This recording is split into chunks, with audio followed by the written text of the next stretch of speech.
अ, जैसा कि आप सभी जानते हैं, हरियाणा कर्मचारी चयन आयोग द्वारा ग्रुप सी पोस्ट के लिए टेस्ट करवाए जा रहे हैं 26 और 27 को।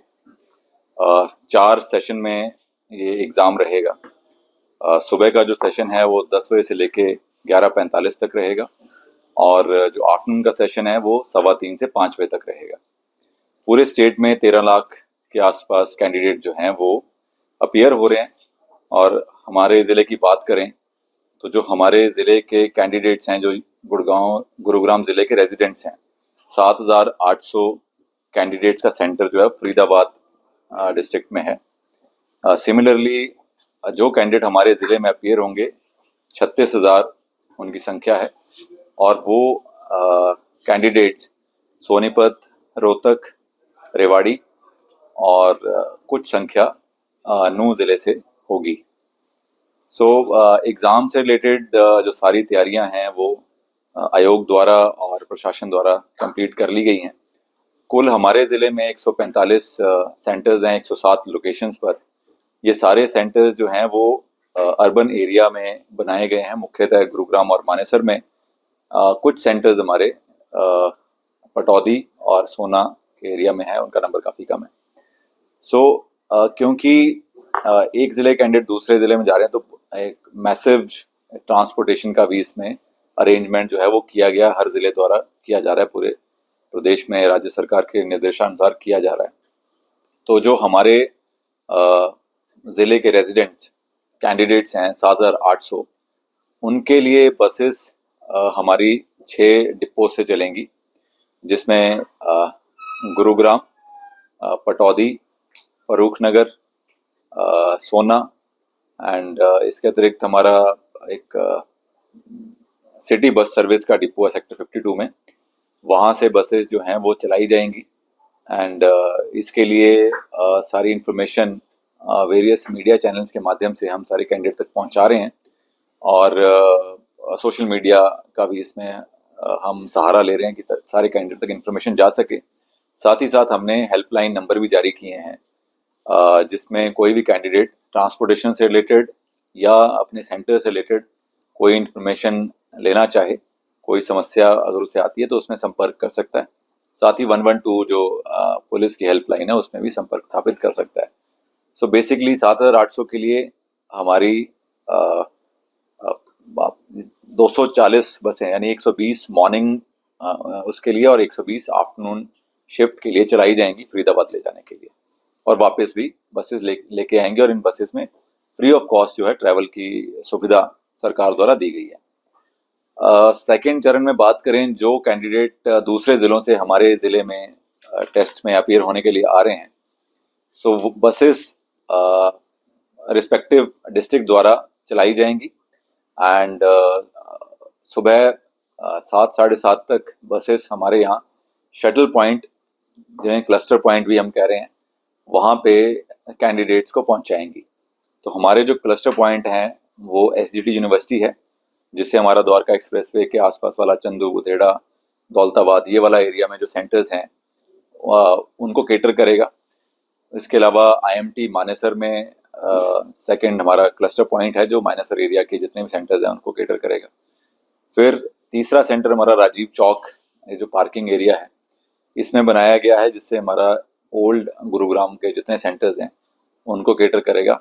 ताऊ देवीलाल स्टेडियम में चौथा हमारा शटल पॉइंट रहेगा, जहाँ से हमारा सोना रोड पे जो सेंटर्स पड़ते हैं वो सारे उससे केटर किए जाएंगे। और लेजर वैली सेक्टर 29 में हमने एक क्लस्टर पॉइंट बनाया है, जिससे हमारा जो गुरुग्राम ईस्ट जिसे कहते हैं उसके मुख्यतः सेंटर्स जो हैं वो कवर होंगे।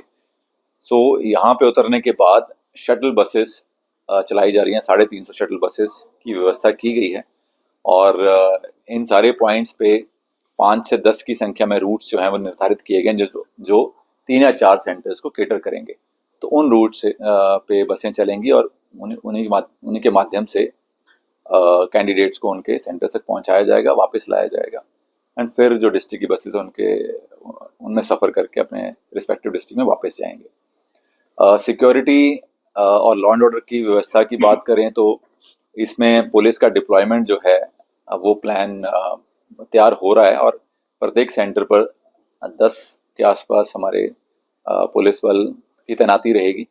इसके अतिरिक्त क्राउड कंट्रोल और बाकी व्यवस्था बनाए रखने के लिए डिपोज और क्लस्टर पॉइंट्स पे भी पुलिस की व्यवस्था रहेगी। इसके अतिरिक्त हमारे जो ड्यूटी मजिस्ट्रेट हैं वो भी नियुक्त कर दिए गए हैं एंड BNSS 163 जो है वो जारी कर दी गई है, जिससे कि जो सेंटर के आसपास एक्सेस कंट्रोल को मेंटेन किया जा सके और जो फोटो स्टैट मशीनें हैं उन पे भी पाबंदी लगाई गई है। जो पूरा राज्य सरकार और प्रशासन है वो पूरी तरह से इसमें जुटा है ताकि सक्सेसफुली और स्मूथली इस प्रोसेस को कराया जा सके और किसी भी कैंडिडेट को कोई समस्या जो है उसका सामना ना करना पड़े। 10 बजे का एग्ज़ाम है तो 9:15 एंट्री बंद होती है और कम से कम 1.5 घंटा जो है वहाँ शटल पॉइंट के लिए भी हम रखना चाहते हैं। तो 7:30 वी आर प्लानिंग कि वहाँ उनको फरीदाबाद पहुँचा दिया जाए सो दैट वो अपने 1.5 घंटे 1.25 घंटे में शटल पॉइंट्स के थ्रू शटल में बैठ के सेंटर तक पहुँच पाएँ टाइमली। और उसके लिए फिर कम से कम 1.5 घंटा पहले यहाँ से निकलना होगा और जो दूर का पॉइंट है पटौदी का तो उसमें अर्ली, उससे भी अर्ली हमें आधा घंटा 1 घंटा पहले निकालना होगा। सिमिलरली जो बाहर के डिस्ट्रिक्ट से हमारे पास कैंडिडेट यहाँ अपीयर होने के लिए आएंगे 36,000, उनको भी हमने बाकी डिस्ट्रिक्ट से कोऑर्डिनेशन रेगुलर चल रहा है और यही है कि वो भी 7:30 तक यहाँ पहुँचे सो दैट हमारे 5 शटल सेंटर से हम उनको उनके सेंटर तक पहुँचा सकते हैं। अब बेसिकली इसमें चीज़ें जो मना की गई हैं वो मोबाइल फ़ोन, किस तरह का इलेक्ट्रॉनिक गैजेट या कोई और ज्वेलरी, ये सारा मना किया गया ताकि जो अनवांछित है वो ना लेके जाएं। और लेकिन कोई रिलीजियस सिंबल्स हैं जो गाइडलाइन के तहत अलाउड हैं वो ले जा सकते हैं। ट्रांसपोर्टेशन देखिए हम सुनिश्चित कर रहे हैं कि ज़्यादा अर्ली चल पाएँ, 4 बजे 5 बजे इस तरह से बेस्ड ऑन डिस्टेंस। और लेकिन जो एग्ज़ाम में एंट्री है वो 9:15 है तो फिर उस हिसाब से उसके बाद एंट्री अलाउड नहीं होती क्योंकि 7:30 सेंटर ओपन हो जाता है। जो उसमें चेकिंग होनी है, biometric, frisking and QR code reading, वो सारा 7:30 से शुरू हो जाएगा। तो 9:15 जो इंस्ट्रक्शंस हैं उसमें एंट्री बंद हो जाएगी। सर, सारे Gurgaon, millennium city, hitech city, cyber city, Gurugram, सब की नाम दिया जा रहा है शायद। इसमें चैलेंजेस जो थे वो इसमें MCG इसको सारे उस पर कार्य कर रही है। जो कुछ कॉन्ट्रैक्ट अभी रिसेंटली ख़त्म हुए उसके बाद व्यवस्था जो इंटरिम की गई है उसको सुदृढ़ करने के लिए उनकी टीमें कार्यरत हैं और जो अप्रूवल्स फर्दर नया डोर टू डोर एक टेंडर करने के लिए जिसकी प्रतीक्षा थी वो भी उनके पास आ गया है। तो इन द कमिंग डेज जो भी प्रोसीजरल इसमें टाइम स्पैन होता है कि एक प्रॉपर ट्रांसपेरेंट तरीके से टेंडर फ्लोट किया जाता है, उसके बाद नई एजेंसी 4 क्लस्टर में जब आएंगी तब उसके बाद व्यवस्था जो है वो पूरी तरह से सुधरेगी। लेकिन द इंटरिम पीरियड जो भी मेजर्स कॉरपोरेशन को ज़रूरी हैं वो अडॉप्ट कर रहे हैं एंड सारी टीमें जो इसमें कार्यरत हैं। आई एम श्योर कि इसमें जो सिचुएशन जल्द इम्प्रूव होगी। इसको लेकर गुड़गांव पूरी दुनिया में छाया हुआ था, तो मरे थे तो 12 लोग दुर्घटना में। प्रशासन की नजर में कितने लोगों की मौत हुई है जो आपने जांच कराई है SDM से, उस हिसाब से कितना मानती है प्रशासन, कितना मानती कितने लोगों की मौत हुई है? बेसिकली जो हमारे पास रिपोर्ट आई थी उसमें 4 का नंबर जो था वो इलेक्ट्रोक्यूशन का था और इसके अलावा 2 का जो FIR रजिस्टर हुई हैं उसमें ड्राउनिंग का था। इसके अतिरिक्त एक जो भौंडसी में 3 बच्चे जो ऊपर नहाने गए थे तो उनकी अनफॉर्चुनेट जो डेथ है वो भी इंसिडेंट इसमें रिपोर्ट हुआ। एक कार एक्सीडेंट में एक जो लेडी की डेथ हुई थी। इससे कुछ फर्दर कार्रवाई बारिश की वजह से मौका डेथ हो गया तो गाँव जैसे शहर में 1 घंटे की बारिश में 9-10 लोग। तो बेसिकली इसमें सारे जो केसेस हैं उसमें पुलिस की कार्रवाई जो है वो सुनिश्चित की गई है एंड इसमें डेथ बाय नेग्लिजेंस के केसेस रजिस्टर किए गए हैं एंड फर्दर जो इन्वेस्टिगेशन होगा, इन्वेस्टिगेशन के बाद कानूनी जो कार्रवाई है वो सुनिश्चित होगी। वो इन्वेस्टिगेशन आएगा, उसमें सामने आएगा कि कहाँ लैप्स था और किस वजह से ये इंसिडेंट ऐसे सामने आए।